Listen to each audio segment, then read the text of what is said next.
লক্ষ্মীপুরে 18 লাখ মানুষের চিকিৎসা সেবার একমাত্র ভরসাস্থল সদর হাসপাতাল।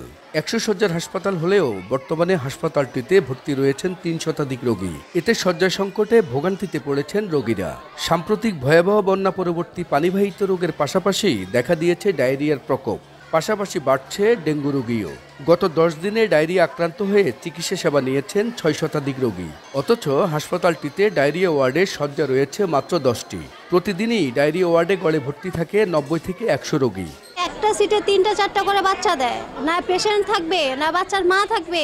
ওষুধ পাওয়া যায় না ঠিক মতন, স্যালাইন পাওয়া যায় না। যতটুকু স্যালাইন দরকার আমাদের আমরা বাইরে থেকে কিনে আনা লাগছে। বাইরেতে স্যালাইন না পানি নিয়ে তারপরে তারে ফোর্স করাছে। একটা রোগীরে চাইবো, এরা 1 সেকেন্ডও দাঁড়ায় না। টয়লেটে ইউজ করতে পারি না, গন্ধ দুর্গন্ধ। ভালো মানুষ অসুস্থ হয়ে যাবে এখানে আসলে।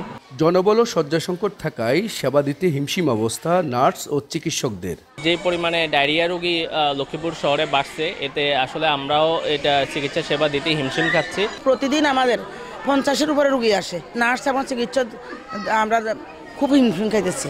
3 গুণ রোগী ভর্তি হওয়ায় শয্যা সংকট আর জনবলের ঘাটতিতে রোগীদের কাঙ্ক্ষিত সেবায় বিড়ম্বনা হচ্ছে বলে জানালেন সিভিল সার্জন।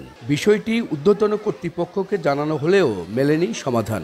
চিকিৎসক সংকট এবং কর্মী সংকটের কারণে সেবাটা আমরা ঠিকমতো দিতে পারছি না। শয্যা সংকট এগুলো সমাধানের জন্য আমরা ঊর্ধ্বতন কর্তৃপক্ষকে অনেকবার জানিয়েছি। যদি এই সংকটগুলো সমাধান করা যায় তাহলে আমরা লক্ষ্মীপুরবাসীকে কাঙ্ক্ষিত সেবা দিতে পারব। সদর হাসপাতালের বহির্বিভাগে প্রতিদিন 1200 রোগী চিকিৎসা সেবা নেন। মাঝারুল আনোয়ার টিপু, সময় সংবাদ, লক্ষ্মীপুর।